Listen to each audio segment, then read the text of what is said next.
Они обрели здесь дом, принимают участие в самых разных мероприятиях республики и по праву считают Ингушетию своей родиной.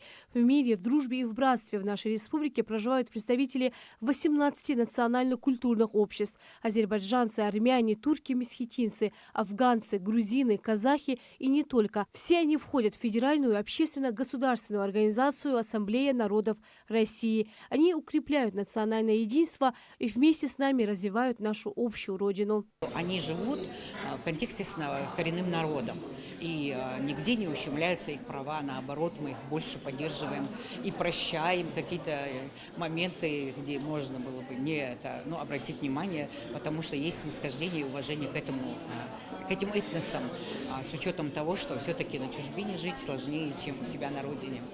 Но нас объединяет ассамблея, мы живем в одной ассамблее, и вот это лидерство, достаточное лидерство руководителя этих организаций, оно дает почву для того, чтобы объединять свои общества. Они окружают себя своими обществами. Культурные общества участвуют во всех значимых форумах, семинарах и конференциях в качестве почетных гостей. Многие стали участниками федеральной программы переселения соотечественников. Некоторые из них получили от государства жилье. Представители разных национальностей, которые проживают в Ингушетии, показывают нам свою культуру, обычаи и традиции. Многих с Ингушетией связывает общая судьба и истории. Живут здесь они десятилетиями. Уже ассамблея мы вошли. В прошлом году уже в Ассамблее Российской Федерации вышли. Конечно, я здесь живу комфортно. Меня в Азербайджане сколько друзей не было, столько здесь. И, как сказать, я больше слов не нахожу. Только могу сказать, что очень гостеприимный народ. Я даже за это и здесь остался. Мой дед в 1942 году за защиту Малгобека погиб. Это Малгобек стал для меня родным городом, и я живу до сих пор в Малгобеке. И таких историй немало. Каждый из них в один голос повторяет: Ингушетия уже давно стала второй родиной.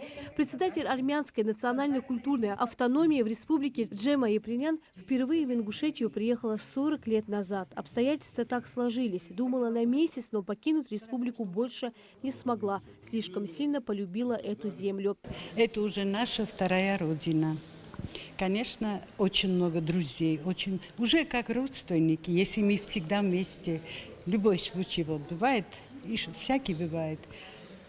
Так что очень многими знакомы, культуру знаю, нравится мне ингушская культура, я свое показываю. От вас учусь. Важным инструментом развития национальных отношений и поддержания теплого климата между представителями разных культур, традиций и обычаев является проведение мероприятий, направленных на развитие межнациональных отношений. В Ингушетии Дню национального единства посетили форум «Вместе мы сила», где на одной площадке обсудили важные вопросы гармонизации общества. Президент нашей страны всегда говорит о единстве народов, о том, чтобы мы всегда были сплоченны. Поэтому необходимо обсуждать эти вопросы, необходимо выявлять проблемы, которые нам мешают где-то, может быть, в объединении, их решать, для того, чтобы наши жители и вообще граждане нашей страны всегда знали друг друга, познавали культуру друг друга, всегда были едины в том, чтобы страна была крепкая, страна была сильная и отвечала на вызовы всех, кто действует против нашей страны. День народного единства – это еще одна возможность почувствовать себя частью великого народа, вспомнить о его славном прошлом и задуматься о будущем. Рина Цычоева, Магомед Яндеев, Магаз 24.